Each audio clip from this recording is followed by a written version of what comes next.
Brett White, thanks for joining me on NRL Fans WA. Mate, thanks for having me on. It's exciting to don't get much of a chance to be able to get in front of the audience over in Western Australia. So it's good to be on board. Yeah, I appreciate it, mate. Rugby league's it's pretty big over here. There's a fair few local clubs, a lot of junior base. I don't know the stats of it in the last year, but the previous year, we were outside of New South Wales and Queensland. We were the largest junior base in the country. So we got a pretty big talent pool coming through. It's just a matter of keeping it. That's the problem. Yeah, that's fantastic. I didn't probably realise the extent of the juniors. Obviously, I've been over there a couple of times for NRL games and the World Cup 2017, I think it was. I was over there, and it's certainly set up, and the infrastructure's there, isn't it? It's all ready to go. Yeah, absolutely. And the upgrades to the stadiums that we've got over here. Um, back in 2017, we would have been playing out of Subiaco Oval and stuff like that. And the rectangle stadium that we've got here now, I think it's NIB or NAB Stadium, um, which is a purpose-built rectangular stadium. The Western Force play out of it, and the Perth Glory. That's had a huge upgrade, and I think they're going to spend even more money to upgrade it. So, and then last couple of years, you would have seen State of Origin over here at Optus Stadium. Seats 60 odd thousand people, and it sells out. And even last year we had double header over here at a 60,000 seat stadium. We had 45,500 people there. Wow, that's impressive, isn't it? Just to have those sort of numbers at a game, and no doubt that regular season games over there and their own team to cheer and get along and get behind. I'm sure it's sitting there ready to go, isn't it? Yeah, absolutely. Um, before we do jump into all your stats in your career, mate, obviously we're on that topic. What do you think of? You probably would have heard in the media lately. You've got the PNG that's, I guess, government based. The Australian government's trying to put money behind, but also more recently, North Sydney Bears. A lot of people are putting that money behind North Sydney Bears coming back. Whether it join with Perth or another franchise. What are your thoughts on maybe North Sydney Bears joining with Perth? Mate, I think it's unreal. I think, obviously, I think Sydney's. I don't think Sydney can take another team. Well, it just can't, unfortunately. And the Bears have that tradition, and I think a Bears jumper belongs in any rugby league competition. My hometown is the Snow River Bears, so I think it's just one of those rugby league things. You need a Bears team in your competition, and if they can't be in Sydney, we're better than over in Perth, where like we said, the infrastructure's there, the numbers are there, junior participants. It's we've been the NRL's put a lot of work into I remember my first game over there, I think was around 2006 with the Melbourne Storm. I remember playing over there and had a couple of games, and we've had World Cup games there, we've had double headers, we've had State of Origin. It's not something that's an overnight thought. It's something that there's already been a lot of effort and a lot of work's gone into it. So I don't see why not. The timing's right for it. Let's get it done. Yeah, and I think the other thing that goes in our favour, especially with the broadcasters, is the time difference. An extra game because we are that 2 hours behind the eastern states in winter. I'm not talking about summertime, but in the winter time, we're 2 hours behind, so it puts an extra game. It's an extra game on a Sunday afternoon or a Friday night or whatever it is that they can play over here. So it's more viewership, more sponsorships that come through. That just generates more money towards the broadcasters and the game. Yeah, without doubt. I've a mate of mine a number of years ago was one of the assistant coaches at the Western Force, and he used to talk about that. The corporate side of things over in Western Australia is unreal. So being able to open our game up to more eyes, more people, get more people on board, it's got to be a winner. It's I've thought for a long time, from when I first played over there, we used to get good crowds to, the World Cup games there. It was unreal. So I just, it's all set, ready to go. Yeah. I think the one thing over here is the West Australian people, because we've got such a diverse range of people that have moved over here for work purposes or whatever it is. When I went to that double header last year, the 45,000 people there, it wasn't just the 4 teams that were playing there that people supported. It was literally every team you could think of. Like I was wearing my Broncos stuff there. There was guys wearing Raiders stuff. There was even people wearing old Western Red stuff, North Sydney Bears. Like all these clubs were represented, and I think it's the Perth people just love their sport, And I think the 2 AFL teams have been struggling over here for the last couple of years. So it having a sport like that come over and be over here, we might struggle for the first couple of years depending on our recruitment, but with a base like North Sydney and their infrastructure they got with their SG Ball and their what's the New South Wales Cup? Yeah, Jersey Flag. Yep. Even the Tasha Gale team. It provides a pathway for our guys over here, excuse me, to get in and showcase that Perth's got some talent. WA loves sport, and they'll get behind their local team no matter what sport it is. I think the other thing about it when starting a new club or putting a new club in somewhere is you need the people behind it, and you need the memberships. I think are a really big part of any club, and no doubt, Perth being a AFL town or an AFL city, that they're used to. I think that's the thing about AFL people. They're used to having memberships. I remember being in Melbourne, and it was long before sort of memberships were a thing in the NRL. It was like this pride thing of who will you remember with? Who's your membership? Who are you with? So I think I'd imagine, and correct me if I'm wrong, but I'd imagine that people over there are ready to, are the sort of people that would get behind a side and invest in it, in buying their memberships. So I think that's a massive win for Perth and Western Australia to have that license.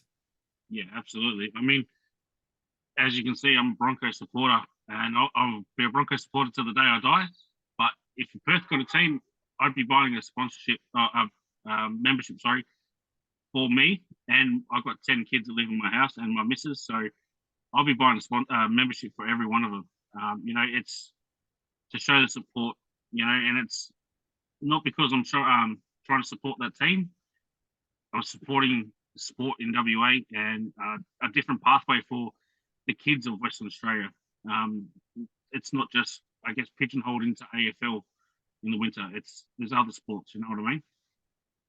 I think in general, I think as a society that, it used to be the codes used to be rivals in terms of, trying to get kids to, different codes and whatnot. I think as a thing nowadays, it's all sport really need to come together. They have a rivalry with screens and phones. So it doesn't matter. I don't care what sport my kids play. I want them. I don't want them sitting at home on a screen on a phone looking at their phone all day. I want my kids out playing sport, and so whatever it is, like you said, whatever it is, and the more variety that there is there. If they don't like one, try another.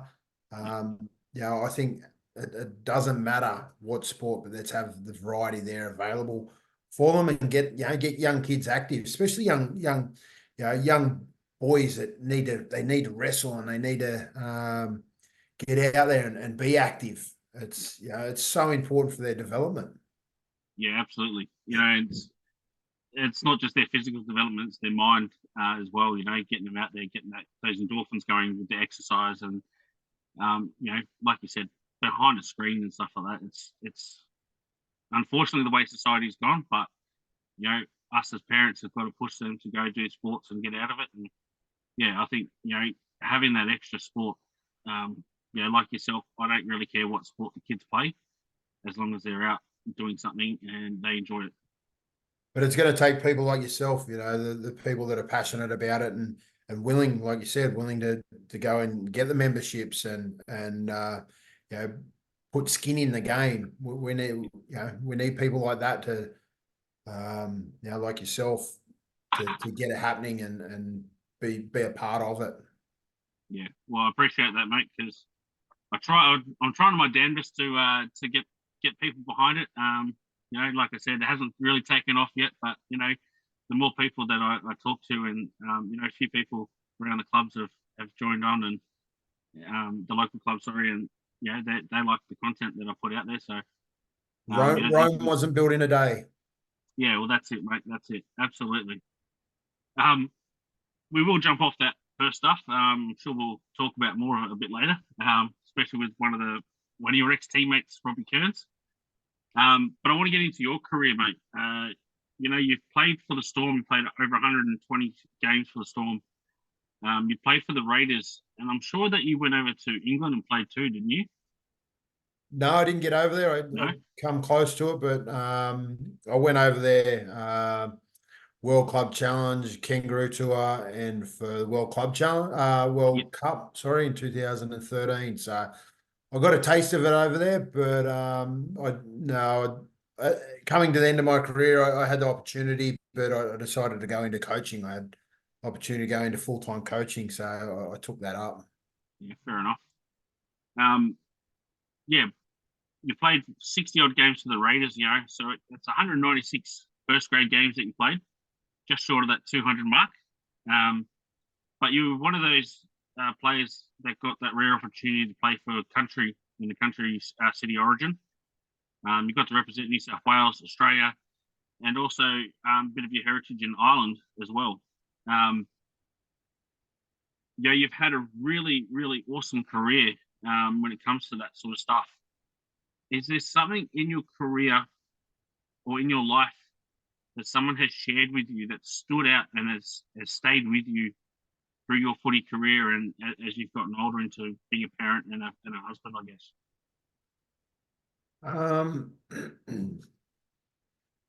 Yeah, probably something I not exact one piece of advice, but I guess when I was down at the Melbourne Storm, I learnt that football and your life are two very similar things, and the way you live your life, it's just a microscope.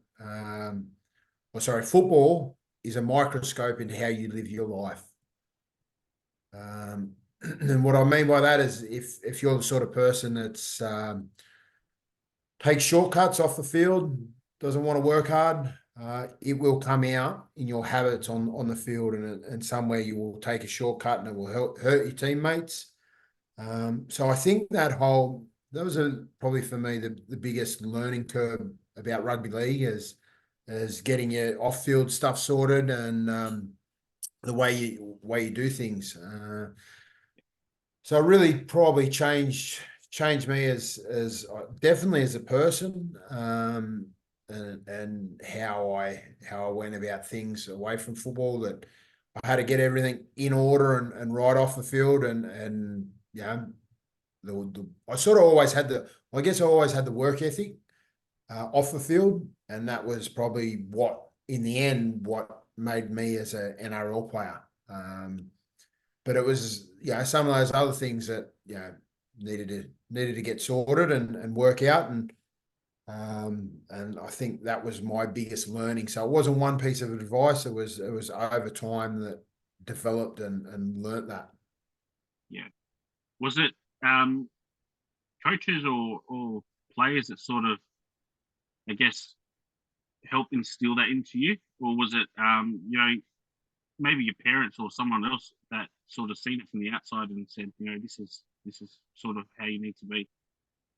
No, it was a village of people, I guess, a whole I guess, a community, Yeah. a community of, obviously a lot, this is probably from Craig Bellamy, Yeah. but then the guys in around him, the long-term guys, are really the architects of the culture of the Melbourne Storm. The Matt Gyers, Robbie Kearns, Steve Kearney, um, Peter Robinson, who's a welfare officer down there, still involved in the club. It's those sort of people that really drive those messages in and around the club and into me as a young player down there. That you hear, you watch how they behave, you watch how they act, you watch their values, you learn, how important the values are. So it was a group of people over a long time. Um, and that's everyday habits that, and habits aren't easy to change. They're especially when, we're talking about a, 20-year-old kid who's, spent 20 years of his life, wasn't bad by any means, but certainly needs some guidance and some direction. And 20 years of living, it's not gonna change overnight. It does take time, and got to be patient with it. And but it's those small little things that turn out to be the big things. Yeah. I did an interview with Tim Grant, and he said a very similar thing. When he was at Penrith, it was Petro Simnasiba that sort of didn't do things with words, but it was his actions that showed him how to be as a footballer, and he sort of took a lot away of it. The professionalism that he took into football. Um, was that the sort of similar thing that you're seeing with, like you're saying Matt Geyer, Robbie Kearns, all those sort of guys as well? Yeah, definitely. Across my time in rugby league, I've seen a number of very good leaders, and everyone leads differently. Some can talk it, others action it. You see it in their behaviours, and that's certainly, having people that can do both is really impressive. They live it, and they can help others with it and talk it. And I think it's also about creating that space to allow people to grow, allow, that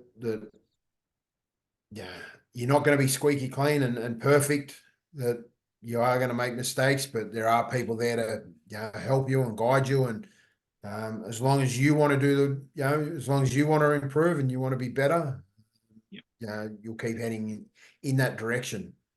Yeah, cool.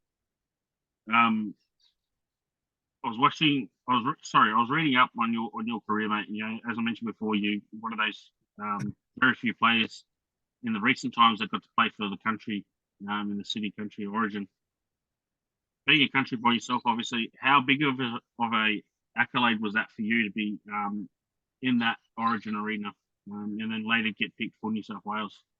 Well, back then it was a genuine trial game to get a state of origin jumper, and I believe that it was playing those city country games was how I managed to get a state of origin opportunity. Playing well in I think it was 2007, maybe, city country. Immensely proud, growing up as a country boy, it was a big thing, and to be able to go and represent your area. And grew up in a time where those city country games were massive. I remember as a kid, watching them, and it's almost as big as Origin. Back then, loved it. Loved the whole idea of it. Going taking on the city boys, and so it was, certainly a proud moment. I used to love going into those country camps. In fact, even a number of years after city country, was wrapped up and finished, that Andrew Ryan actually organised a country boys trip away. And it was a great idea and a great concept. There was a couple of country boys from each different club. I think there was probably maybe half a dozen, 10 of us. And we went out into the country areas and had a couple of days, hanging out together and doing country boy things, fishing, whatnot, camping, and then we spent a couple of days just going around to schools and local schools and preaching the rugby league word, I guess. And Yeah. that was just organised purely through the country boys and a wonderful concept that we love to do. So it was things like that that were made it just even more special. Yeah. From the country origin, man, like you said, you got picked for New South Wales. That is the absolute pinnacle. I've watched league since I was like little as 5 years old, 6 years old, and Queensland versus New South Wales is just it's huge. It's bigger than, for me, in league. It's bigger than Australia, New Zealand, or Australia, England, or any of those Test matches, even a World Cup. When you got picked for Origin, like how did it make you feel? Was it like super exciting? Was it daunting? How did it feel? Oh, mate, I'm the same as you. I was a little, we're all little boys once upon a time, and I was a little boy that lived in a house opposite the pub, the local pub in a small country town. And as you imagine, Origin nights in a small country town in the pub was the biggest night of the year. It was massive. I remember sitting in my lounge room and New South Wales scoring a try, and I could hear the roar from over the road. The pub was probably 300 meters away, if that.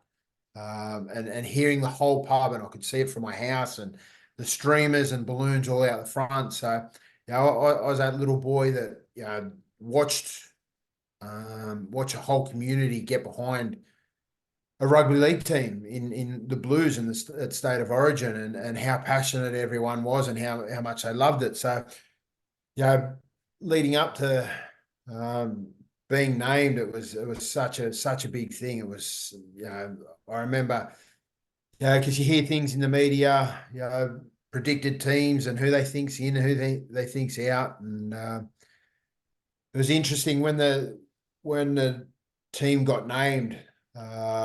They went through, they go all the way through the numbers, number one, number two, number three, through the team list, and got to number 8. And I was on the phone to my manager, and he was just sort of going to let me know how I went.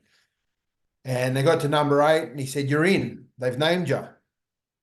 I went, "Wow, like I can't believe this, like number 8, like starting in the front row." He went, "No, sorry, it's Brent Kite, not Brett White." Wow, like it's just been handed and then pulled away. And then we went through number 9, Denny Badiris, number 10, Brett White. But it was surreal. It really was. I'd spent a number of years at the Dragons behind Jason Rolls, Luke Bailey, Brent Kite was there for a while. They're all internationals at the time, and so to be named my debut Origin game alongside someone who had played behind and admired sort of coming through the grades, and also that Luke Bailey was named on the bench for that Origin game, and just thinking that, wow, I've got this opportunity in the starting side with someone like Luke Bailey on the bench. It was great, but it also comes with a lot of pressure, and it certainly gets the butterflies going in with internally, and something I'll always remember and cherish, and loved every moment of it. Yeah, that's so cool, man. I was reading up and obviously watched a bit of your highlights before doing this interview, but I can't mention Origin without the 09 Steve Price incident. How do you feel? Because you didn't play a lot of games for New South Wales. You played eight Origin games, which is still a lot. But your Origin career, I guess, being primarily remembered for that. How does that make you feel? Oh, yeah, and I don't think too many people ask about the try I scored in Origin. Yeah, I That think seems to that's be one of the things. Yeah, forgotten. But yeah, look, it's yeah, obviously part of I guess Origin folklore and one of those things. Yeah, I think I just got lucky. I got lucky on the night, and yeah, the way it all happened, and yeah, I was on the lucky side of it. I could have quite easily been on the wrong end of it.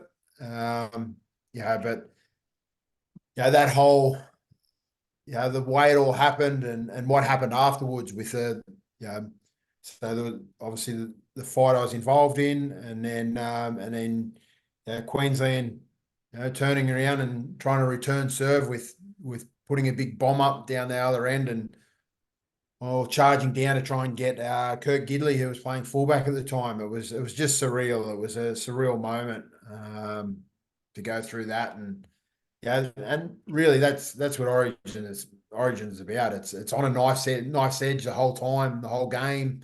Anything can happen at any time, and yeah, that's why it is one of the greatest sporting I guess one of the greatest sporting events there is, especially in Australia. did you once that I guess that incident happened? Did you feel the intensity just rise even more? Like as a fan, we see it. We see the intensity. You know, Queensland's going to come harder at New South Wales now and try to get retaliation. Did you feel that electricity in the air when that happened?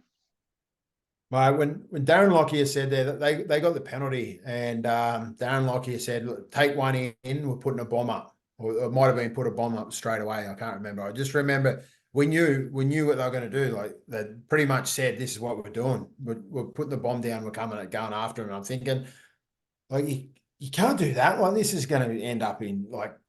Yeah, what's going to happen here? Like, I'm sort of like, you have all sorts of thoughts going through your head. It's like, and as us as New South Welshmen at Suncorp Stadium, when this is all going on, are we going to get out of here? Okay, are we going to be safe getting off the field? There was plenty of wasted beer that night. As I walked off the field, there was poured on me and thrown at me, and how good is it? The tribalism of rugby league and how passionate people are. I think it's wonderful. Um, you know, obviously. We got out of there all safe and sound and lived to fight another day. Yeah, absolutely. And I think in that sort of era too, you were I guess on the wrong side of the series is in that sense. But to be a part of the Origin and I guess still being in that folklore, the Origin folklore. I mentioned to Mark Guy, I had an interview with him, from Western Red, and that stoush that he had with Wally Lewis. It's one of those things that's I mentioned to him as well, being that's because he only played a couple of games. That's what he's remembered for in Origin, and he goes, I loved it. I'm still remembered. The Origin stuff comes up the 3 times a year, and it's the Wally and MG.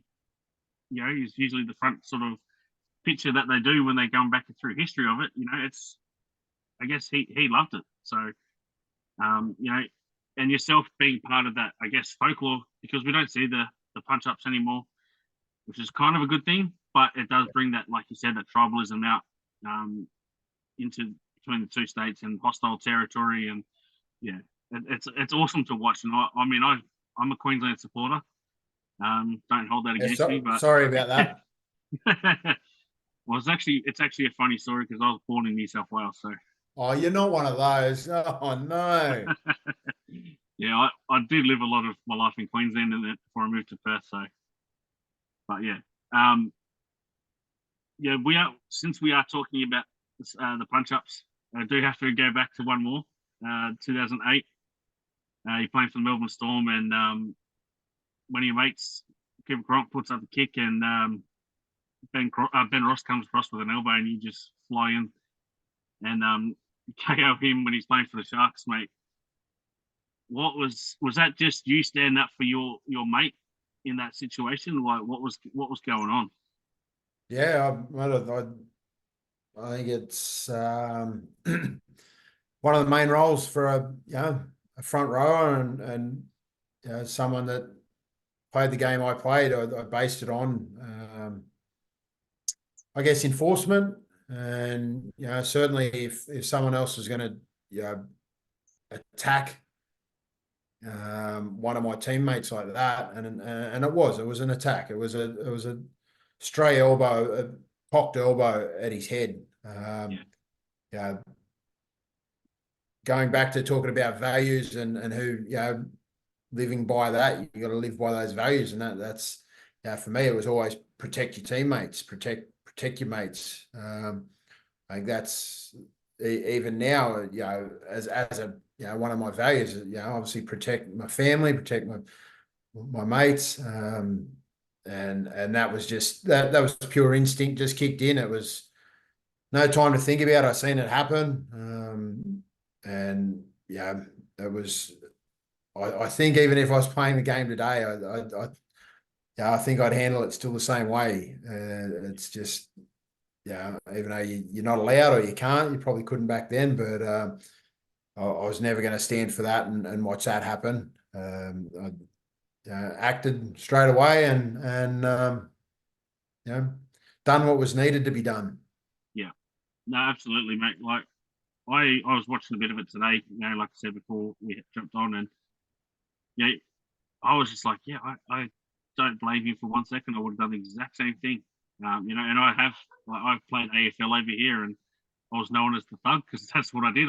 My teammates, I wouldn't let anyone pick up my teammates. So, I would always be the one that sort of stepped in and I guess, threw the first punch at the other guy because they were picking on my little teammates. So it's just one of those things when you get into that team environment, you want to look after your mates.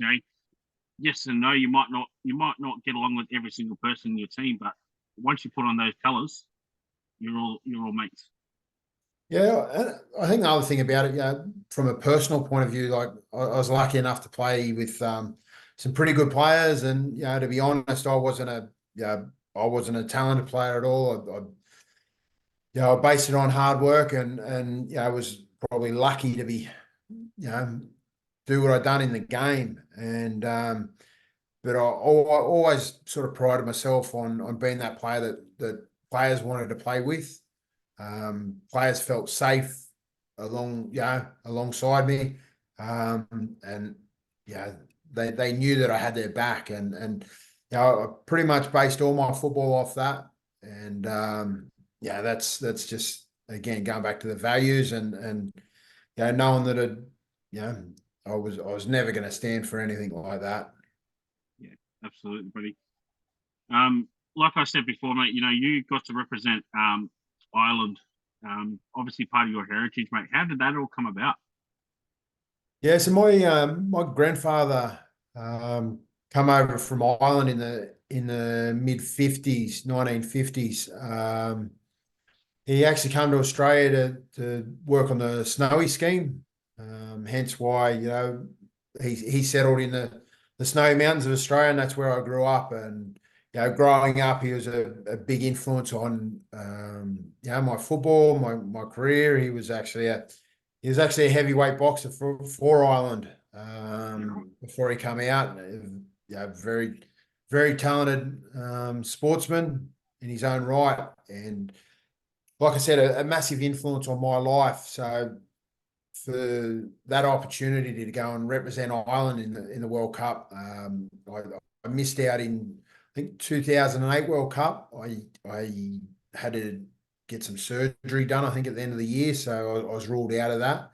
And then it come around again for the 2013 World Cup, and probably one of the most enjoyable rugby league experiences I've had. As you can imagine, the Irish know how to have a good time, and to be playing football and having a good time for I think World Cup goes for about 4 or 5 weeks. You're in camp for about 6 weeks. Over in England it was. Our last game was in Limerick in Ireland, and the whole time we just we actually played Fiji, England, and Australia in our pool. So, we knew we were there to make up the numbers, but that was okay. We were going to win at all the little things. So, we made it a competition about all the little things, and who could have the best time, and who could be first out to warm up and first back in the sheds, and actually one stage it was the captain's run before we played Australia, and we got our bus driver to park the Australian bus park them in. Yeah, and it's the little things like that when you're in a camp like that we're going, yes, we've had a little win here. Like that's our little wins. Just finding ways to enjoy it, and have that little competitive stuff off the field was so enjoyable. I remember going to the games, and the boys would be singing traditional old Irish songs on the bus on the way to games, and really enjoyable time. Loved every minute of it. Yeah, that is so awesome to hear. Yeah, and it's so cool. Did your grandfather get to see you represent Ireland? No, unfortunately not. We lost him a few years before, so Oh, that's a shame. But the rest of your family got to see it, which I guess is very important. Obviously, I guess your dad and all those sort of your mum and that get to see you represent your family heritage. Would obviously have made them extremely proud to see that. And they would have you donning that Irish jersey. Would have made your grandfather very proud. So yeah, it's a hell of an achievement, mate. it's interesting. Like like I know there's a lot of talk about the smaller nations, and making up numbers, and I think it's really important for especially players to go back and to their heritage, and have a reason to go back and play. Like there's a thing in the Irish camp that there's a motto, and I reckon probably about 80% of the players that have played for Ireland have got the tattoo of the motto. So I've got it across my back actually. So it's not something that players take lightly, and it's just a opportunity to go away and have a bit of fun.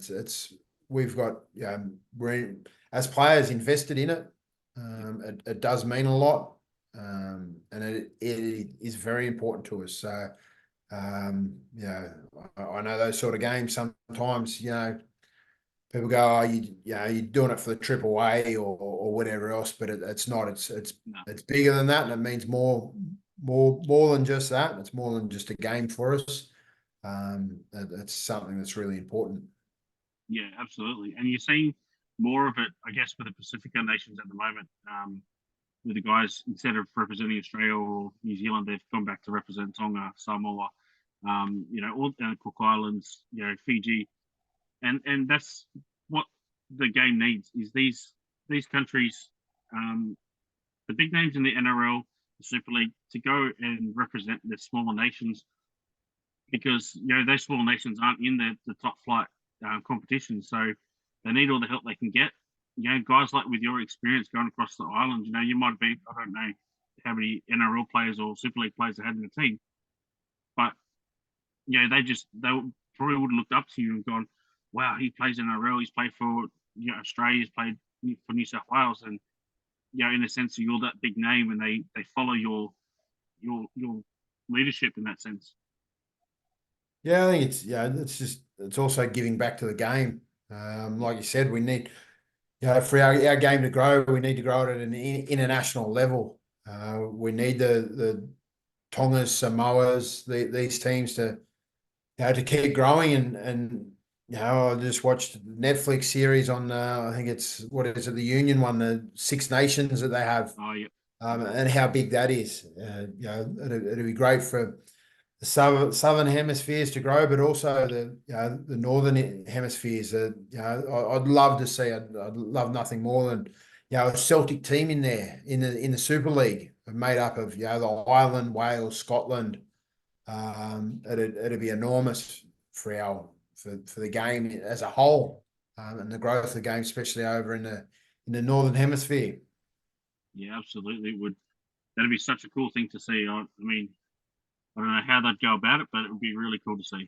And we see it in the soccer, the Celtics and the Rangers and stuff like that.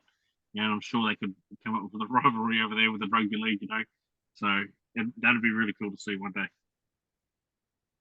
I want to get into a bit of a personal question with you, mate. Especially being mental health being such a big thing in society these days. You know, the NRL does a lot for mental health around.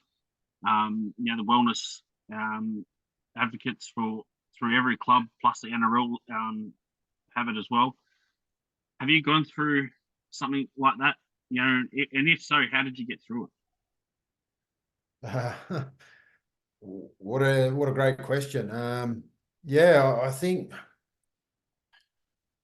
to be honest, I think we all do at different stages. We probably just don't talk about it. There's been plenty of times, and I think when you get when you have conversations with people and they open up, that you find out it is quite a normal thing to go through those tough times, those dark places, and definitely been there myself. I probably haven't talked about it a lot, and probably the first time I've talked about it on an open forum like this. But it's like definitely through as I think back through my career, around the salary cap stuff in Melbourne, they were dark days and massive effects on you as a person and your off-field stuff. And I think that's the thing that a lot of people don't realise, that they're quite happy to call all the players cheats or whatnot, but what actually down at the heart of it, the effect that in itself had on players. Just a little probably story as when I retired, I went into a business, and unfortunately it didn't work out, and I pretty much lost everything I'd earned through playing rugby league. These aren't things that we always talk about, but being through those dark days of that, and I really do feel the more people I talk to and have conversations with, it's everyone has their own story, everyone has their own journey, and it has its ups and downs and whatnot.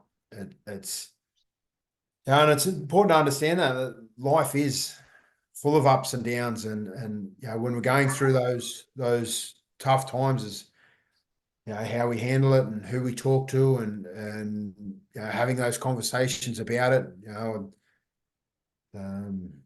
Why it is hard to talk about it is good, and it's probably why I've shared it here now, and to be honest, it's the first time I have, but it certainly helps when you do get it out there. Well, I do appreciate you sharing that with us today, with me as well, mate. Especially, I mean, I go through mental health stuff all the time. I've got a lot, like I mentioned to you before, I've got 10 kids at home, and I've got a ton of stuff going on at the moment, and it's hard, but like I found with myself, I went through a real bad dark point, 2015, 2016, sorry, 2015, 16. Once I found my partner now, it was someone that I could bounce off. She was able to just, to be quite honest, I don't know how she did it, but she was able to take me out of that bad place and get me thinking about positive things. And I think, talking about it with her understanding and not, I guess, judging me on what I was thinking and stuff like that. And okay, well, how do we go about fixing this? And how do we go about doing this? And that's what helped it, and without her, I don't know where I would be now. I wouldn't have 700 bloody kids living in my house, but I wouldn't change a thing about it, because I love every single one of it, every single thing about it. I think that's what a lot of people need to find, is that person doesn't have to be their wife or partner or a family member. It's just someone that they can bounce off, that's, I guess, going to be truthful with them and honest, but is going to understand their situation and not judge them. I think that's the important part, is that we all fear judgment, And sometimes we don't know those people that, that are around us that, we feel comfortable with. Sometimes it's the professionals that, that's their job. They handle it every day. They've probably heard bigger and badder stories but there are specialists out there that deal with that can help. And it's a really important, mate, such an important thing. I find, the longer I've been in this game, I love the whole mental side of high performance. Being a coach, I study it nonstop. I read everything. I watch anything I can on that, because I believe that for so long we've focused on the physical side of our game and especially in coaching and whatnot, the athletical side and the GPS and whatnot. But the most powerful thing is our mind in high performance. And it's no different to probably what I was talking about at the start. The on-field and off-field are exactly the same. So, as rugby league players, the most powerful thing is the mind and getting that right and that actually performing at a higher level, which just crosses over to, it's no different in life. That's one of the most important things is that state of mind and how we use it. And there's so much out there. There's so much, I think even as a society, we've only just really touched on the depths of how powerful it is and getting it sorted. And, unfortunately, again, going back to the society side of things, that, being on phones all the time, like I only just, I got in the car to drop my kids at school this week, and I wanted to get a pair of those I call them earpods, AirPods. I hadn't got a pair, so just having a conversation with the kids about, which ones do I get? Are there different ones and whatnot, and we're talking about it. And so as we're having the conversation, I was getting towards their school to drop them off. I actually started to notice how many kids had them in. And that's great. They're wonderful. You're able to have these in. You got no wire to your phone, but also how that limits our ability as a society to communicate to each other face to face. It's such an important thing. For 60,000 years in this country, information has been passed through storytelling and communicating with words and telling a story and speaking and listening. And it's such an important art. And unfortunately, the challenge of us as a society at the moment is going to be that being able to hold that, because we have limited that ability just purely on technology of everyone's growing up now with things in their ear, listening to music or watching videos on their phone. So it's something I think as a whole, and probably schools is a great starting point for it. I guess is how do we maintain the ability to communicate and tell stories and communicate face to face with words. And it's something I'm really interested in. I love that whole side of on field, off field, the mental aspect of it. Yeah, you're absolutely right, mate. And I think that's one of those things that's technology is one of those catch-22s. We take it too far, we sort of lose the generation, but we do need it for so many other things. I think it comes down to the elder people around the children to be able to limit it and get them out doing other things. But society these days, as you said, it's even the parents. Some of the parents are just heads in their phones. That's all they do. So it makes it very hard. I'll put my hand up. We're all guilty of that. But you're right. It's the elders, and that's again, let's go back to what's worked for 60,000 years is storytelling, but also the elders leading the way, the wise elders of our tribes and communities. There's a responsibility there for them as well. Yeah, absolutely. I want to jump into what you're doing now, mate. You mentioned that you're into coaching. Whereabouts are you coaching? What grade? What are you up to? Yeah, so when I retired 2014. I was lucky enough to go straight into full-time coaching at the Canberra Raiders with Ricky Stewart, and I worked alongside him for 8 years. Loved it. I learned so much, grew.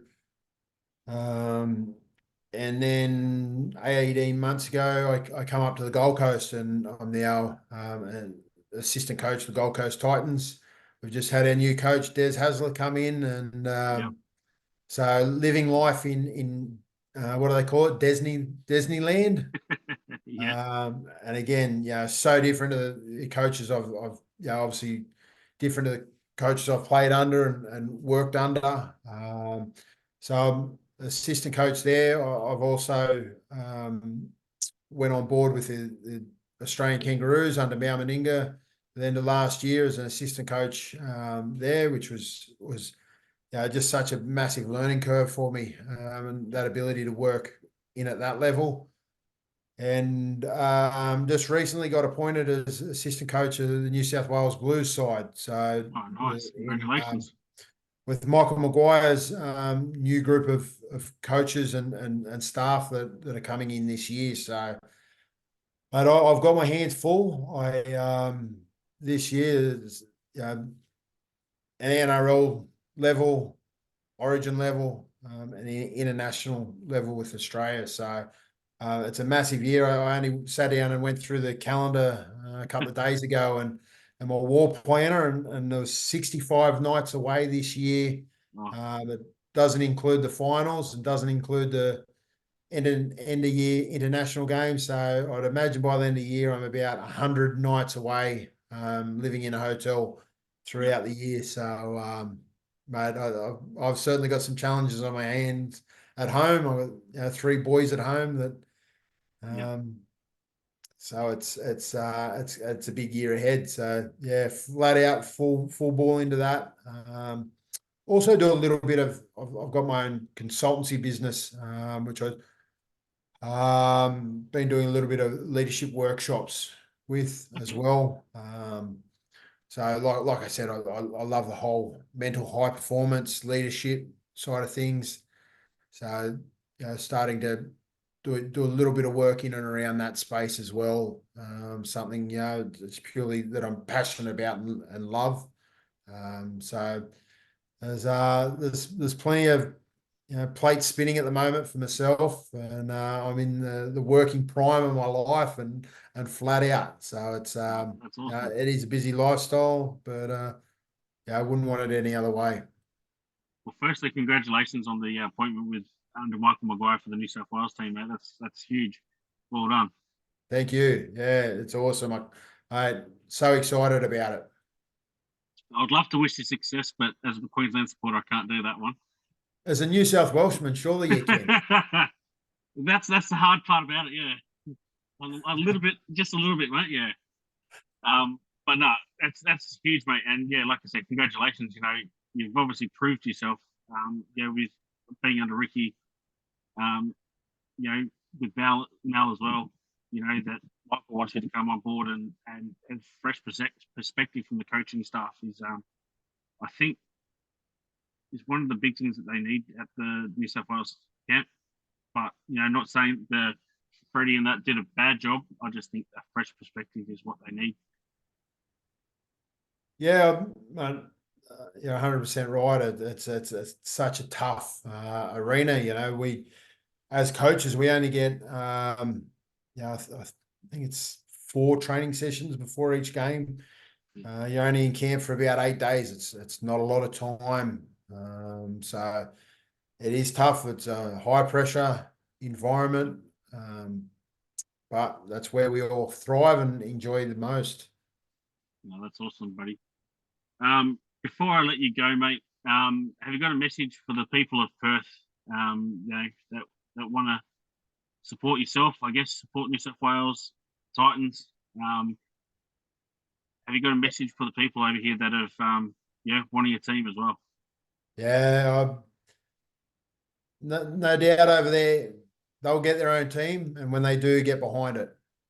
That's the most important thing. That it'll happen. It's too good a place not to. There's too many things already there, ready to go. It's only a matter of, it's only a matter of time, really. So stay patient, and when it does, jump on board and get right behind it, because I really think we do need Perth in the NRL competition. I think I think it's a no-brainer. So yeah, get excited for when it does happen. Oh, that's beautiful, mate. Um, I just want to leave you, mate. Really appreciate you giving me your time. Today. So, if there's whenever you come over to Perth, next time you come over to Perth, whether it's for a holiday or for work, yeah, let's catch up for a coffee or something. And yeah, chew the fat, I guess. Would love to, and keep doing what you're doing. Our game. You're just as important to our game as any of the players or coaches or anything like that. Well, we need passionate people like yourself getting behind teams, and being doing what you're doing, advertising it, doing these. I wish you all the best with it. Hopefully get more people, probably more exciting people than me on here. Mate, Good you've luck been with it. awesome. I really appreciate that, mate. And that's all I need is just the support of players like yourself, and that's what makes it great for me. It gives me that butterflies in the belly talking to guys that I grew up watching. Play the game. It's so cool to see, and you guys giving me your time. But yeah, Brett White, thank you for joining me on NRL Fans WA, mate. All the best for the season with all three teams that you're involved with. And best of luck to you and your family for the time that you're going to be spending away, mate, because you're going to need it. Yeah, thanks very much, and I'll take you up on that coffee next time I'm over there. Beautiful, mate. Thank you very much, buddy. Have a good night. Thanks, mate. You too. See you, mate.